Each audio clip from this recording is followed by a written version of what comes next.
Саламатсыңдар ма, балалар? Қалайсыңдар? Үй тапсырмаларың дайын ба? Дайынбыз. Дайынбыз. Олай болса, үй тапсырмасын бір еске түсіріп жіберейік. Қане, үй тапсырмасына не бергенімді кім айтады?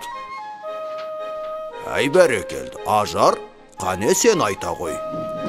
Әркім өзінің ең сүйікті досын және оны сүюіне себеп болған мінез құлықтарын жазуы керек.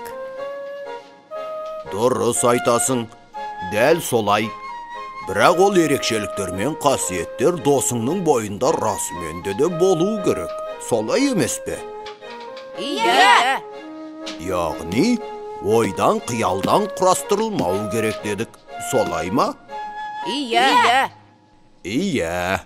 Ал, ендеше кім бастайды? Мұғалім, мен бастайыншы. Бастай ғой бегім. Қиналғанда үнемі жанымнан табылады. Маған сыйлықтар алады. Ылғи бірге жүреміз, бірге тамақтанамыз. Әзіл қой және көңілді, әрі ең сүйікті дос. Иә, бұл кім екен? Көршіміздің қызы, ауылдағы досым Айша. Бәрекелді бегім, жарайсың, отыра қой. Ал, енді кім оқиды? Қане Арман, сен оқи қой, сені де тыңдайық. Жаныма ең жақын жан, әрбір сөзіме құлақ асады. Өте көңілді, мені қатты сүйет.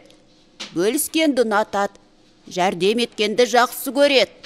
Қане, бұл кім екен? Қарындасым Ділда, досымдай боп кеткен. Жарайсың, өте жақсы. Ал, әрі қарай кім жалғастырады? Ағай, мен айтайыншы. Зейнеп, сен оқи қой. Айтқанымды екетпейді, сүйеді, ой пікірлеріме құрметпен қарап бағалайды, сыйлықтар алады, ақша қажет болса қажеттілігімді өтейді. Әзілдесуді де сүйеді, түсінігі мол. Кім екен ол саған ақша беріп жүрген? Әкем, достай боп кеткен біз. Жарайсың Зейнеп, керемет. Қане, тағы кім бар оқитын? Қане Сұлтан, сен не жазып келдің? Орынсыз сөйлемейді, жаман сөз айтпайды, үнемі салмақты, өте байсалды.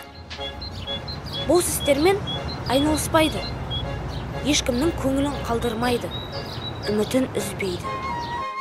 Адамнан кемшілік іздемейді, шындыққа қайшы мақтауды қабыл етпейді, кешіруді сүйеді. Өз жанына бола ашуланбайды, ашуланса да дөрекілік танытпайды. Ешкімді ренжітпейді, күлім көзді, әділетті, әрі мейірімді, жасандылықты, көз бояушылықты, екі жүзділікті ұнатпайды.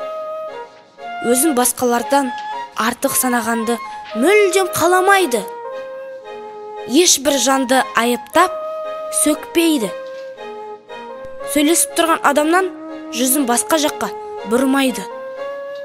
Соңғы әңгімелескен адаммен де алғашқы әңгімелескен адамдай мұқият тыңдайды. Әзілдесе де жалған айтпайды. Аз сөзбен көп нәрсені ұқтырады. Сұлтан, тым асырайтып жіберген жоқсың ба? Біз не деп едік? Өмірде бар болған, бойынан табылуы мүмкін қасиеттерін жазамыз деп едік қой. Бірақ менің сүйікті досымның бойында айтқандарымның барлығы тіпті артығымен бар. Солай ма?